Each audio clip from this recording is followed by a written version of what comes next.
This is NDTV, and you're watching Classics.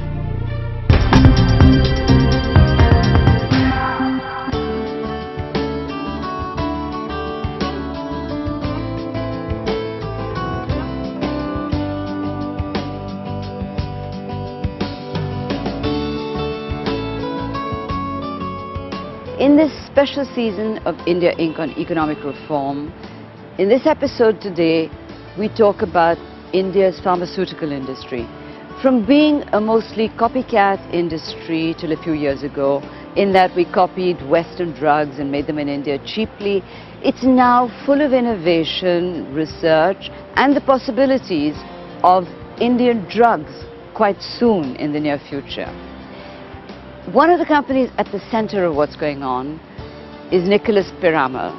I traveled to Mumbai to talk to Swati Piramal to find out what's really happening and what reforms can happen to make these exciting new possibilities real. Actually, we wanted to convey the idea that science is best conveyed through art. And music and dance or whatever, but the arts really lend themselves to say, hey, that's it. And this conveys that idea, hey, we can do it.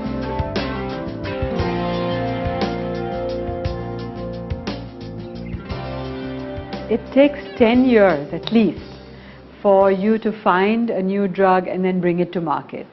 So it is one of the longest gestation period of any R&D program. Because the human being is involved, right? Yeah. You can do a car in 4 years, but you can't do a new drug because you don't eat the car or you don't eat an IT program. But a drug is something which goes in the human body, and the human body is the most marvelous creation, and no one knows the answers as yet. So though it's a very small drug in size, it is a huge amount of science. It has a huge input from thousands of scientists who are working for 30, 40 years on one subject. One small teensy bit of the human body, they would be working for 30 years. So that's why it's the most wonderful area to work in, but it's also slow. And therefore, if companies like ours were doing research, we started in the year 2000, we are at the end, nearly at the end of that 10-year period in 2008. So we expect our first drug to come out 2010. 2010. That is where you're seeing a lot more activity. This year in 2008, at least I believe 10 or 12 companies will hive off their R&D programs to be a pure R&D company. Now why is this? Because the Indian stock market didn't actually reward us for research. Because people didn't know what was going on and they wanted quick results like you do in copycat drugs. Is there an Indian company that has a drug out yet? No, not yet. When the first Indian drug will come from Nicholas Piramal in 2010? I hope so. But I'm biased. But I think there's a whole slew of good companies who are going to also try to beat that 2010 number. But what is interesting How many is that companies are we talking about? I'm saying, and we've done the internal sort of review analysis, if there are 10 or 12 top companies who hive off their R&D into a pure R&D company, and one of the big economic reforms that the finance minister can do is to give us tax benefits of under 81B, this would mean $100 billion market cap into our economy.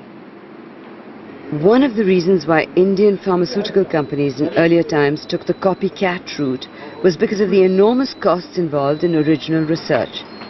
Today, several Indian pharmaceutical companies are spending on research because of their confidence that India can produce drugs at a fraction of the price of the West. Why did you in Nicholas Piramal decide to go into this area when it's such a long gestation period? Because if you succeed, wow, it's $1 billion plus. And there's a second motive, and I think it's an emotional one, is that as an Indian, I was sure that an Indian scientist can only solve our problems, not some foreigner sitting in another country coming to solve Indian problems. And it was only we who can think You know, today there's bird flu in Bengal, tomorrow there's SARS.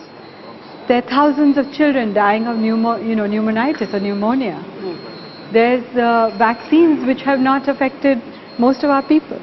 So our healthcare system is broken.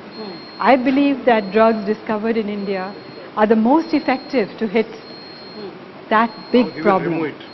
Just imagine if there are 10, 12 companies bringing out new drugs at a cost 1/10 of the world, the whole world will come here.